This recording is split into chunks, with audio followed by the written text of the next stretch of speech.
First of all, we've been able to update you along the way on John Miller as his health has been at such a crisis. And he remains at Duke. He is in critical care there. The heart device they put in was successful. But as you have heard from other things, you know, one thing goes wrong and then another. So he has a lot of battles going on right now, and they did determine yesterday he has pneumonia, but they feel really good about how they're treating that. So just please remember he and Janet in your prayers. Janet's driving back and forth every day, and she can only be there by herself. So, and we'll let you know as we know. But right now, that's where he is. But moving on to what we just completed, our day of service, I just wanted to report in. We, over the course of that 5-6 weeks that we've been working on this, we took the equivalent of 4 SUV full of goods donated by you and Dorcas Ministries, and also the Templeton. They partnered with us as part of their monthly thing that they do, and we raised over $1,000. So that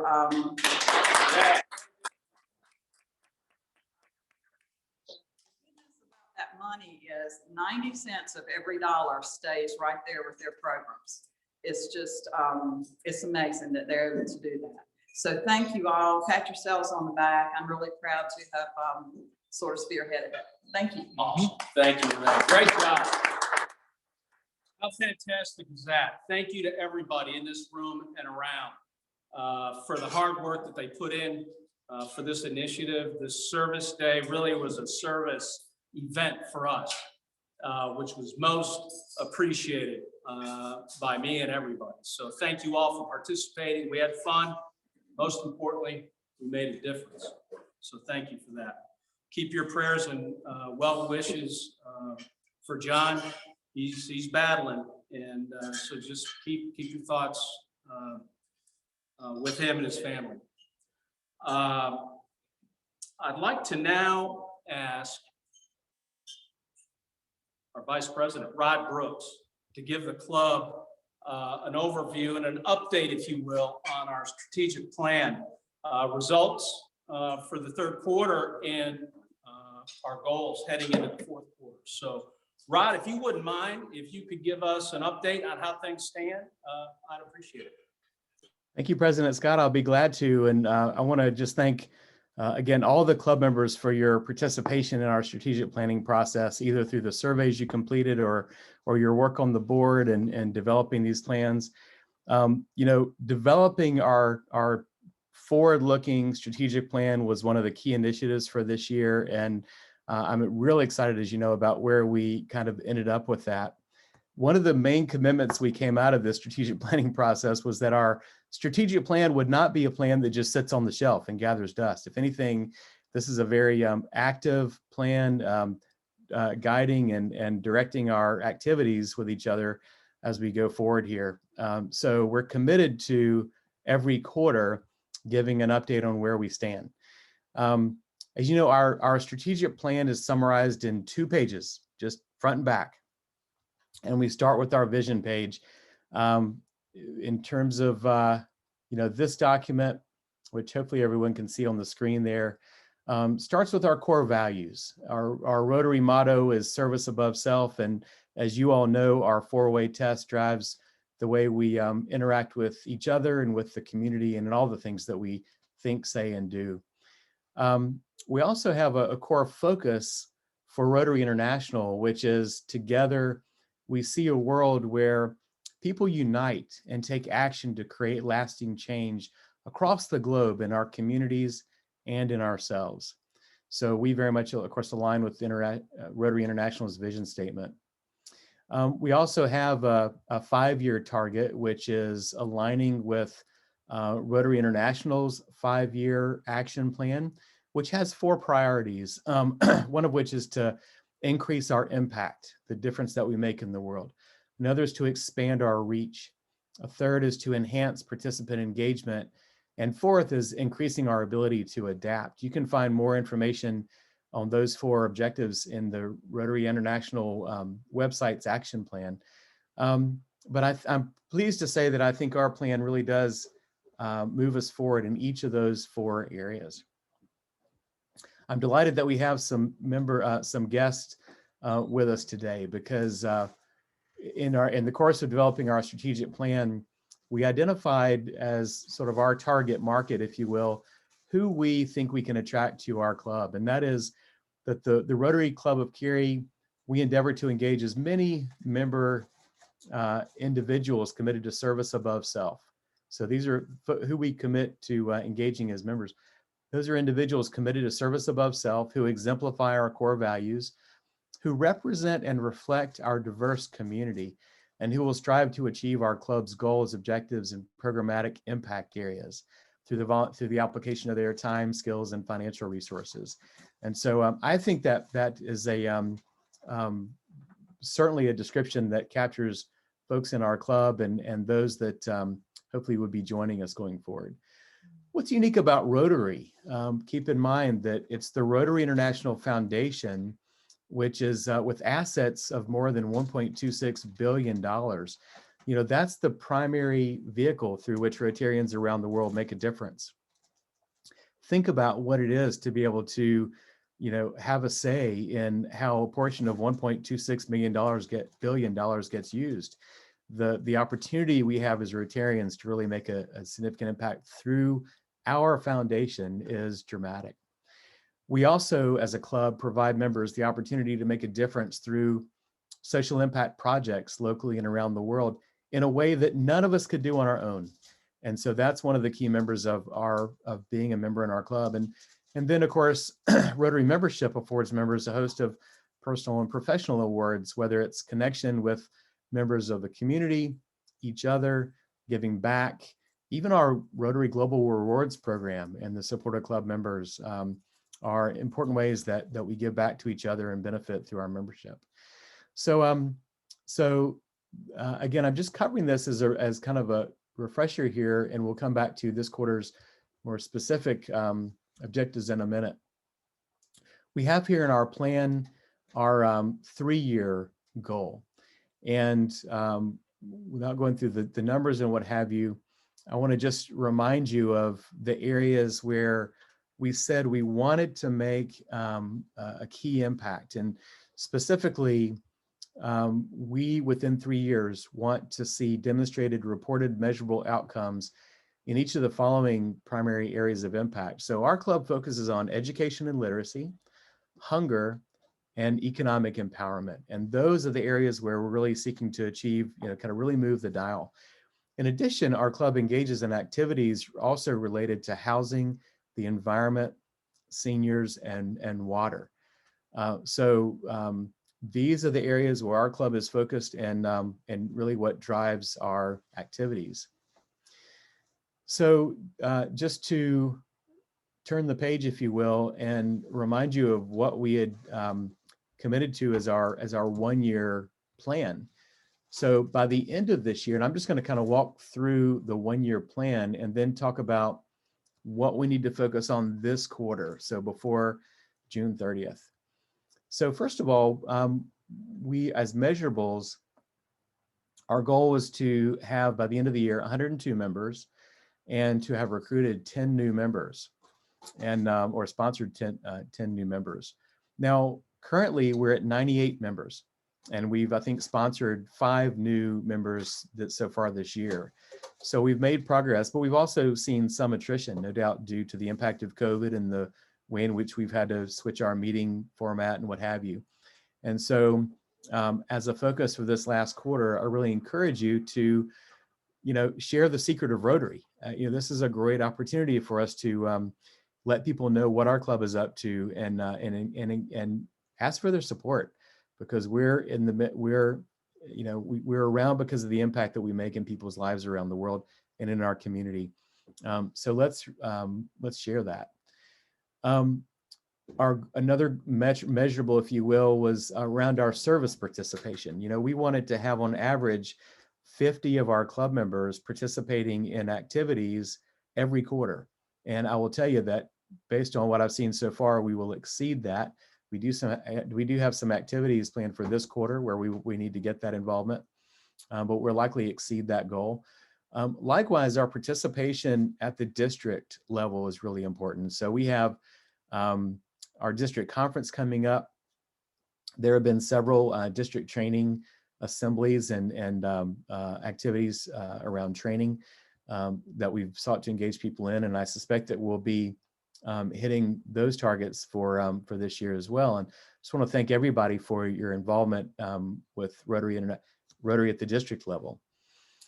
Another exciting, milestone for me is I mentioned that the Rotary International Foundation is the tool through which we make a difference around the world. And our goal is to contribute this year $20,000 to the Rotary International Foundation. And based on what we are billing for this quarter, as well as additional contributions that we've raised towards Polio Plus, for example, I think we're on target to hit that goal. Of course, what it does mean is that we do need to make sure that our dues are paid and current through the end of the quarter so that we can send those funds forward on through to Rotary International. Of the 20,000, 2,000 is for Polio Plus, and we've essentially met that target.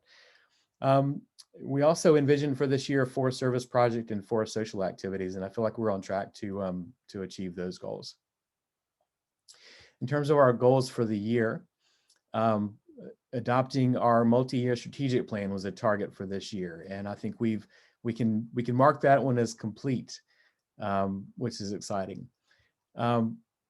As a part of that, establishing the structure to support our activities and outcomes for those areas of impacts is something that we're still working on for this quarter, and I'll talk about that as I review the objectives for this quarter. Ensuring effective organizational governance is also something that we continue to work on with some activities we have planned for the coming quarter, for this quarter we're in, but made great progress there. Obviously, adapting our meeting structure and our club activities to accommodate COVID was a big priority for us this year and in this Rotary year, and I think we've done a great job doing that. We've executed our 2 fundraising activities. Of course, we had to pivot. Those didn't look like they traditionally have in the past, but we made good progress and we accomplished those to, I think, great success. The 6th area, social media club promotional plan, is an area that we haven't gotten to yet and is something that we'll want to focus on in the 4th quarter as well. So all in all, I think we're in good shape to achieve our objectives here for the year. But as they say, it's all about finishing strong in order to hit our goals. And so in finishing strong, here's where we want to focus on for the 4th quarter here, the quarter in which we're in now through June 30th. So one is, our taking care of our members and inviting new people to join us. Let me just mention that, a big part of our membership is, in addition to inviting new members to join Rotary, it's also about retaining the members that we have. And I just, want to, point out, it's exciting that we have, folks attending there in person. Many folks are still not able to attend in person, and many are sort of reticent to attend online. We all have so many Zoom meetings in our lives these days. So think about those folks that you don't see on these calls or sitting with you at your table. Maybe think about the people that you used to sit with before COVID, before we switched our format here, and consider giving those folks a call, just to check in, just to say hello, just to let them know we're thinking about them, and to share, what's been happening with Rotary. This is an opportunity for us, I think, and I just welcome everyone and invite everyone to do that. For this quarter, let's sponsor 5 new members. We have folks who are interested in Rotary who have already attended meetings, and we want to invite those people to join us. We have some great activities coming up. Our Rotary Day of Service, which Renee just mentioned. We're still doing, our cheer mail program, our Launch Cary program, and there are other activities, but your involvement in Rotary really means so much. And I think we're on target to hit this. We're on track to hit this goal of 50 members participating, but if you haven't, look for how you can get involved this quarter. Our goal also is to have 4 people attend our district conference, which is June 5th from 9 to 12. That will be remote this year. And so you can attend that remotely via Zoom. We hope to have 5 people attend our spring district training assembly, May 22nd. This is an opportunity for you to learn more about Rotary at the district level. And so if you can, put that on your calendar and register through DACDB. Each quarter, we hope to raise at least $5,000 for our annual fund contributions. So please be sure to bring your, make sure you pay your 4th quarter dues, which just got out this week. Renee already spoke to the day of service, and we appreciate everyone's involvement in that. And of course, we've got a couple of activities planned for this quarter: our trivia night, which took place last week, and the transition banquet that is coming up. So those are some measurables for the quarter. Again, you're going to see some more information about our member recruitment initiative. This quarter will be focusing on creating a defined committee structure to support each key impact area. Of all the ones that I described, we want to make sure we have a committee working on each of those areas. We've also made great progress in creating a standard operating procedures manual. This is kind of the handbook for how we run our club, and work will continue this quarter in adding to that, adding some supporting documents. We'll be executing this strategy for member engagement throughout the quarter. So part of reaching out to folks is part of that. We hope to still collect 100% through the quarter. And lastly, we'll conclude by developing our 2022 budget for the next Rotary fiscal year. So that's a quick overview of where we are, where I think we'll be wrapping up the year and what we want to focus on for this quarter. I'm going to send out this document for everyone. And thanks everybody for being a part of achieving our goals and making this just a remarkable Rotary year. Scott, back to you. Thank you, Rod. Appreciate that. Thank you very much. Sure. A lot of work here. And Rod, thank you for your efforts. We'll get this information out for you so you have it on paper copy. We're going to move right into our program now, like laser light speed. So Pat Hudson, can I have you come up and introduce our very special guest for today?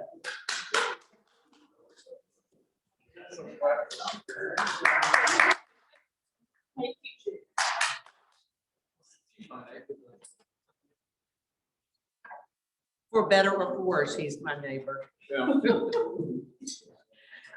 We're happy to have today one of our own members, Harold Bennett, who's going to talk to us about social media, and the title's changed several times, but we're happy to have him, and it's a great follow-up to the cybersecurity program we had not too long ago. Harold grew up in High Point, North Carolina. He graduated from the Rochester Institute of Technology in Rochester, New York, with a degree in computer science.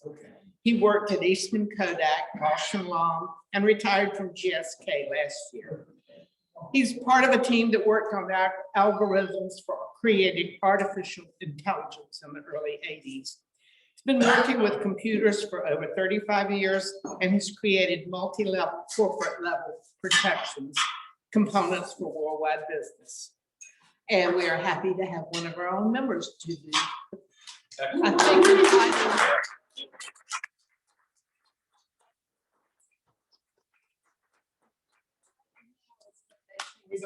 we'll just see what shows up there. That'll be the title. Thank you, Rod, for letting me get a few minutes in here. What do we think of when we think of social media today? What do you think of? Facebook. Censorship. Scams, connecting with friends. Okay. Censorship. We got all kinds of good stuff, right? So when we're talking social media, it comes in many different flavors of who is looking at it and from where. If you're looking at security, or if you're looking, we're very happy to be able to visit with our friends that we haven't seen in a long time. We get pictures of families. We get to visit our own relatives who maybe are far away. We get to do things, like FaceTiming. People use Facebook a lot. If you bring up the next slide, These are several of the current big hitters for social media. And you probably recognize some or all, maybe. One of the things that you need to understand is down in the bottom right around 5 o'clock is Facebook. And they're basically saying that Facebook is 150,000 messages per second. So if you think of these numbers, they're per second or per minute of a day, and you're looking at DoorDash and all this, and you say, well, you know, what are they all doing? Well, they're helping you do what you want to do. But under the surface of this glimmering, shiny, I get to visit with people all over the world. I get to converse. I get to do statements of what I believe, and I get to hear other people's beliefs and so forth and so on. Underneath the surface, there's some sharks. And every one of these platforms has an underlying area. One of the easiest ones to pick on, of course, is Facebook. Facebook's always in the news. Their chairman is always in front of the Senate or congressional hearings panels. Basically, what's happening is you yourself are being turned into a commodity. It's one of the first times in history, other than illegal practices, where people are selling you without your knowledge to whoever will buy. And usually these are corporations who are making a product, and they want to sell that product to you, but they also want to sell it to your friends and your friends' friends, and they want to become exponentially profitable by doing that. So one of the underlying things with Facebook that makes it, some people don't understand yet, is that when you go into Facebook, if you don't touch a keystroke, if you don't press a button, you're already being tracked. They already know you're there. They know who you are, and they're going to watch you. And so what happens is in Facebook, is everybody pretty familiar with Facebook and little used platforms? Basically, you can go up and down in Facebook and you can see friends' comments, you can see friends' pictures. You can they can send you information from them to you, and you get to go visit them and reply and say, yay, I liked it, or no, I didn't like it, or way to go, or we love watching your kids play soccer. Okay, well, while you're scrolling and looking at all the messages that you want to read and all this, little advertisements are popping up. Every once in a while, you'll see an advertisement for a tire store, or maybe even Amazon. Click here and you can buy something today on sale from Amazon. These are subliminally going to affect you at some point. And what I mean by that is back in the 20s and 30s, I think it was, they used to embed advertisements in movie theaters in the actual films. And it might say buy a Coke, or it might say Coke. And your eyes don't see it, but your brain does when it's playing. You're just watching the movie, but your brain sees Coke come up enough times, or popcorn or something like that, where it makes you do something without you even wanting to do it. And all of a sudden, about halfway through the movie, you're sitting there, I need to go get something to drink. I need to go get a Coke. These advertisements are flowing through, and you're looking at your messages and reading things that people have put up for you. At the same time, you're seeing these messages from wherever these products are. Underneath even that, there is a tracker that's watching you go up and down. And it can sense when you stop, it actually starts counting on a stopwatch how long you pause at a particular advertisement. So maybe I'm not in the market today for tires, but there comes this tire advertisement. Looks, hey, I'm going to stop and read it.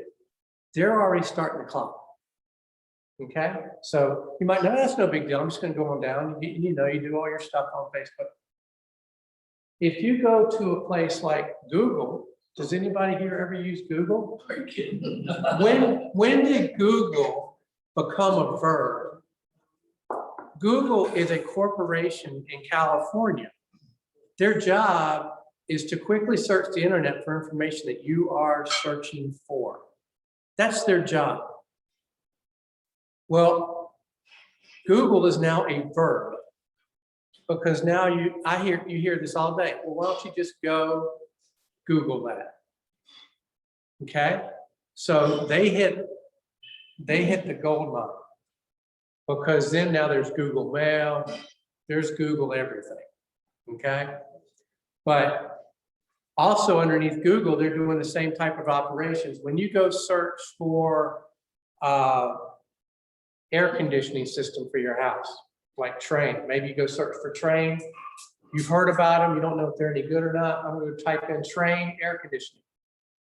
Well, they'll take you there, but they also wrote it onto your drive or your computer or your watch or your iPhone.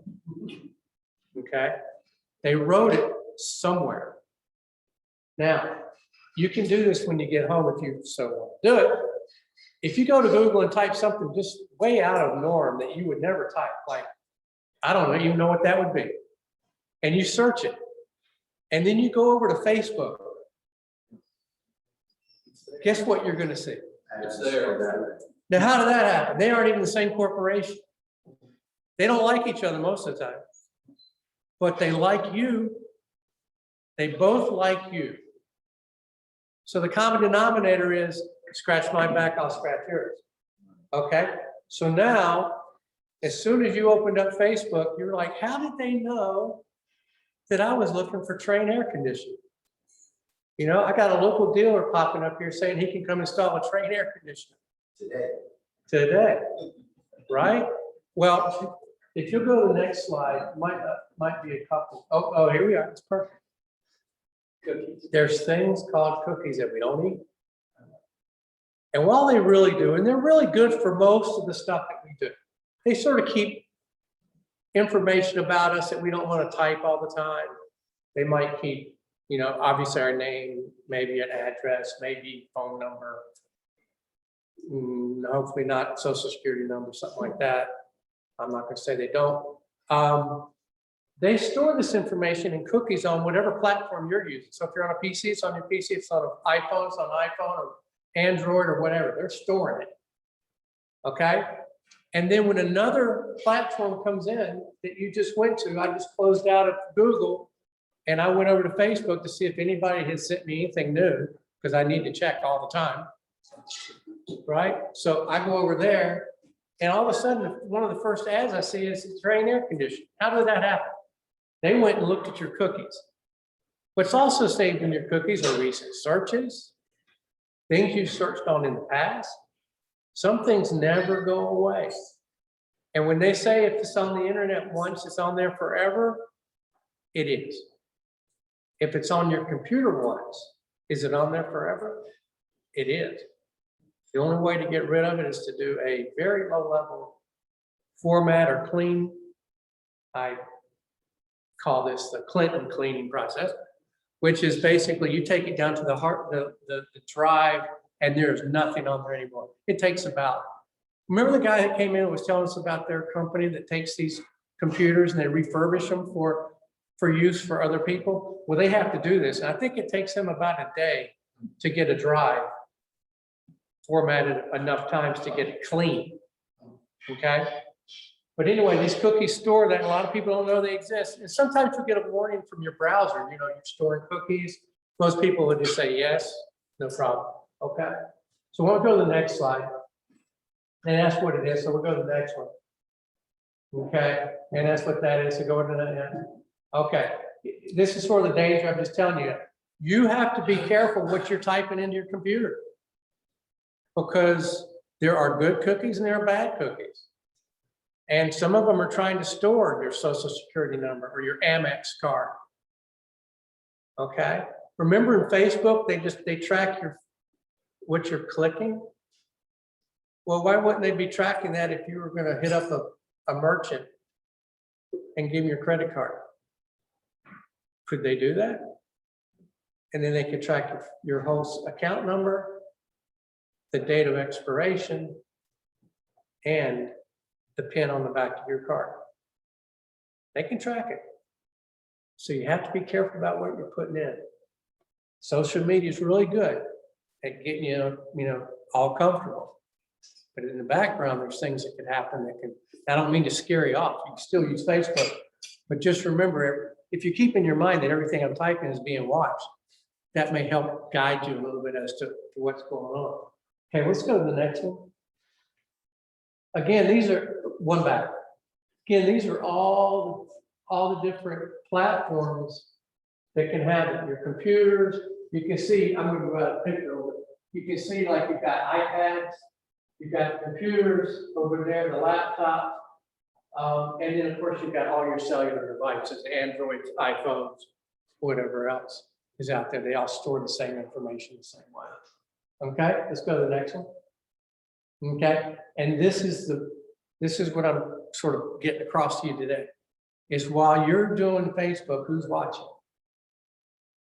Or while you're doing Instagram, who's watching you do Instagram? Somebody is. And they're not like people sitting there watching it, but you can make them, you can think that they are.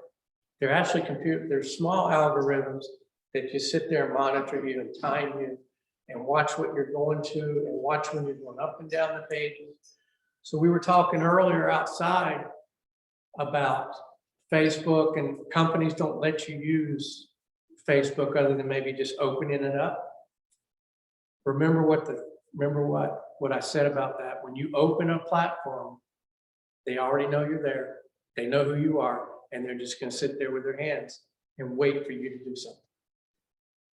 Okay, let's go to the next one. Okay, devices don't limit themselves to your iPhone or computers. Hey Siri, hey Google, you know those little things that sit on your coffee table, and you can just say, hey Siri, when did the Cubs win the World Series last? And they'll come back. So think about that. Think about what I just said. I just say, hey Siri. If I say, hey Siri, is somebody listening? This is that little thing that sits on your coffee table is listening. 100% of the time it's plugged in. So while you might say, invoke it, hey Siri, tell me when the Cubs last won the World Series. She can't do that. Well, actually now they can. It was a recent one. But that device is listening to you all the time. And I don't know if any of you have those, but I have one. And every once in a while, it'll light up as if I said something other than what I would invoke it with. So as soon as you're talking, somewhere on the path of that device, someone's listening. And I'm not talking a human. I'm talking a computer that's listening to you for something that they might be able to take advantage of. So be careful with those devices. A lot of people unplug them, don't use them anymore. I still have mine on. I'm figuring, whatever, if the government's listening, it's like, mess with me too much. But Siri, Google, Alexa, all those things, they're there. They're doing the same thing. Let's go to the next one. Okay. So fishing, I don't know if you've ever heard of this term. People, it's not the one you do in the lake over here. Yeah, exactly.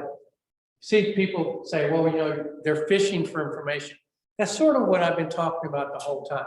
Fishing is basically trying to find out who you are, what you like and what you don't like, and then trying to drive advertisers in your direction. So if I know you're a big baseball fan, and maybe you're a Cubbies baseball fan, I'm going to try and drive people towards you that can sell you product from that sports memorabilia or whatever stores, okay? So this is all about phishing in the long run. It's trying to come up with a way to get information from you. The biggest thing that happens today is, have you ever gotten a message that says maybe FedEx has got a delivery for you and you need to reply, but the number doesn't match anything you've ordered? There's always a number that they give you, you know, that real long number that takes an hour to type in correctly. So they'll send you something like that in the top right corner, and if you hit that website underneath it, you're going to be looking into some trouble, because they're either going to try and hit you up on the credit card, they're going to try and get information from you, they're going to try and look at your cookie. Avoid those. If you don't recognize, like if FedEx is going to deliver something, they say, well, you know, we're waiting for delivery preferences, and you know you've already given to them, close it. Delete it. Don't ever go to it. If you get an email from some place that you don't recognize, delete it. Don't open it. Once you open it, you might have already triggered the internals to start working on your profile. Just anything you're unsure of, just delete it. If it's really important, won't they just send you another one? Very rarely would you delete that and then, you know, the next day get it again. Because FedEx would do that. FedEx would say, hey, you know, we didn't hear from you. We had a delivery issue. We need to get back in touch with you. All right. So we can go to something else. Oh, and be very careful with PayPal. They're very, very good. Security is excellent at PayPal. Just make sure it's from PayPal and not some other website that's saying, hey, we need to update your PayPal account. We found an issue with your credit card in PayPal or some kind of, wherever you might have stored your credit card. Be very careful with those, because they're trying to get that information from you. They'll say, you know, enter your credit card information again, just to make sure we got it right. Delete it. Don't even go in. Don't even go in. It's not worth it. There's, for every lock, there's a key, and these guys got those keys. Okay. And this isn't very good, the white on the circle out there. Be aware of multiple accounts on different apps. In other words, are you using the same account on all your apps? You know, does Facebook have the same account as Instagram? Does it, you know, because it's easy for us because we just want to use one account, right? We don't want to remember 5 accounts. Okay, let's go. Okay, you can check the privacy settings. There's a lot of places out there that will help you. And unfortunately, you know, I'm going to tell you, Google it. But you will find good places that have solid backup to what they're doing. You know, you're going to like staysafeonline.org. You know, they will actually scan your computer and make sure that there's no viruses and things going on with your cookies that could be detrimental to you in your everyday work, stuff like that. So there are a lot of good places out there. Just Google it. What's the next one? Okay. These are, this is from the Cybersecurity Alliance. It seems like the business of the security business is blown up because of social media and people shopping online. And last year with COVID, everybody was shopping. Tons of people who never shopped online were shopping. So there's places out there that can help you. Now, psychology of passwords. Do any of you use the same password for multiple accounts? Of course. No. Why would you use the same password for different accounts? Can't remember them all. Exactly. You got so many. If you got 10 accounts, you're going to try and tell me I need to remember 10 passwords, right? So it's human nature. Oh, I'm going to come up with a really good one. Nobody will ever guess it. Nobody will figure it out. I'm going to use it across. Okay. I do it. I mean, I just don't want to bring somebody. What you've got to be aware of is that there are systems that can break down your passwords, and they can get in and be you on that platform. Most of the time, it's not a big deal. But if you're working with your bank online, it becomes a big deal. Okay, if you've got American Express, Visa, MasterCard, and you make payments to them online, you know, they probably require you to have a password to get in. Then it becomes a big deal because now they can access your money. Okay, and you hear about this every day. Somebody's gotten their money hijacked by somebody who got into their accounts and dumped them. It only takes a minute to dump them. You know, it took you 40 years to build it. So pick the ones that are most, that you would worry about the most to have access to your money. Make sure you have different passwords for those accounts. So if you have one for American Express, make sure your password is different for your bank. If you have multiple banks, make sure they're different. Apple will create a password that's crazy because you're never going to be able to type it in or repeat it. But it'll create it for different accounts for you. So they're not even the same. So you can take advantage of those things in Apple if you have that. Okay. 5 minutes. Okay, so here's what we were just talking about. What people say you should do with passwords and what people do. Right? We all know we should strengthen and make sure that our passwords are easily broken down. But then we use the same password, or we put our passwords on Post-it notes and put them on our screen. I've seen over the years that I've been in IT, I've seen all kinds of crazy stuff. I mean, people's whole screen covered because they've used multiple passwords to be safe. And then they put them on yellow Post-it notes around the screen. Okay, go to the next one. Okay. Same thing, these are just studies that have been done. I'm afraid of forgetting my login information, right? And then I want to be in control. That's the same thing, you know, it's just, again, beef up your passwords if you can. I know you got 10 accounts, you don't want to try and remember 10 passwords, but be selective in it. Okay, what's the next one? This is one way to remember passwords. And I don't know, I haven't tried it, but I think it is a good way of doing it. Is go to, you're gonna think of something that you really like. And then you're gonna figure out how to flop or we'll go to the next one, I'll tell you how this works. Like your favorite song, okay? Then you drill down to a verse in your favorite song.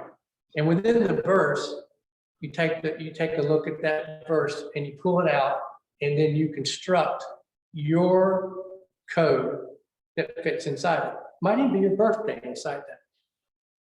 So if a person is going to actually try and figure that password out, they got to find out what your favorite song is, and they're going to find out what your favorite verse is. Then they're going to have to find out that it was your birthday that you put in there, which I don't always say you should have your birthday, but some date that's in there. Okay, that's a good way because you actually remember your song.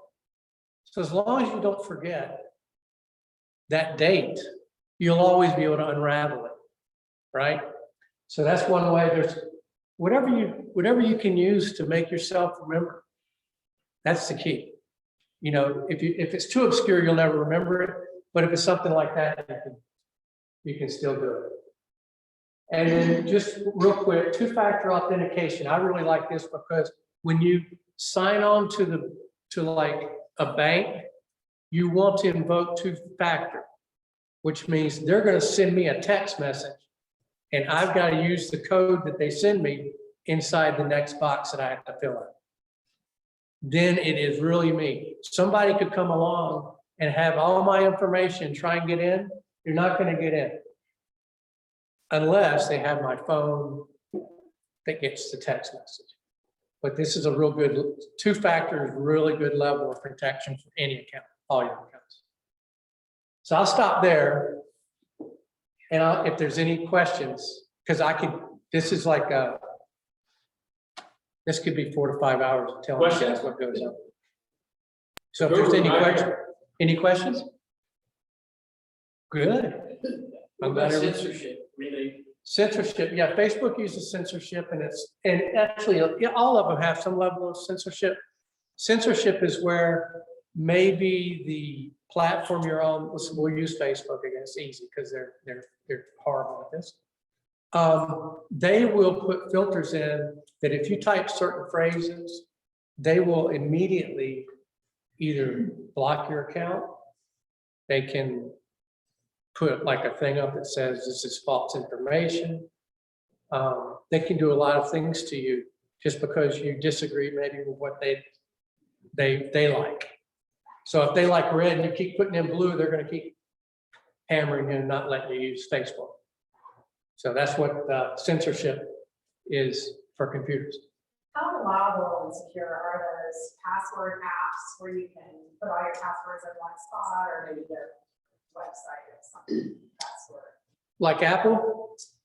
Yeah, I think there's a few out there that you can like download all your passwords into one, and you have one master password that opens up access to all that. Okay. The weak point is you, because you're going to be able to get into that block. How liable are they that they're saying you can't get in? They can say you can't get in, but somehow somebody can always get in. So I don't know what the libel stance is on that, but it's a good way if you feel real good about your entry password and then those passwords being in there. If they've got the secure settings from the web, from the internet, and they'll advertise these. We've got two-factor authentication when you log in here again, and they're using the latest IEEE standards for passwords and protection of account information. You're probably okay. But again, always know somebody can get in. Thank you very much. You properly scared me. Okay. I don't want to scare anybody. I just want to, Well, be careful. Thank you for sharing. I think you'll find everything you said useful, and I know that I'm going to try to improve my own behavior online. Good. I need to improve mine too. This is a gift from the club for you. So Thank you. regards, and Thank Thank you you. so much. Yeah, thank you very much. So two things, really. I'll just summarize it. With Alexa should not be initiating conversations, number one. Number two, you shouldn't have the same password for every app account you have. I got it. If Alexa starts talking to you, you're in trouble. Well, that's what I'm saying. I think I got to go home and do some work. Harold, great stuff. Thank you so much. A lot of people taking notes I saw. So with that, we move on to next week. Dr. Bruce Howell has the program next week. Bruce, we're looking forward to that. We've got Dr. Sandy Stewart, who will be talking to us. Remember, no farms, no food. That's a big topic. We look forward to that, Bruce. In 2 weeks, Charlie Konigsberg, Kelly Wright, and Scott McCrary will be talking about health equity. We look forward to that, Charlie. Thank you. Next week's meal, most importantly, vegetable lasagna and French bread. It gets better every week. It's amazing. I'd like to thank Jerry. Thanks for being here today. Jim, thanks for coming to visit. It was a thrill. Always happy to have you. You know that. And Susan, thank you for visiting. We invite you back next week, and we'd love to have you get to know us a little bit better, and hopefully you got a good bit out of today's program. So thank you for being here. And now, if I could ask John Hatcher to lead us out on the four-way test. Four-way test are the things that we think, say, or do. First, is it the truth? Second, is it fair to all concerned? Third, will it build goodwill and better friendships? Fourth, will it be beneficial to all concerned?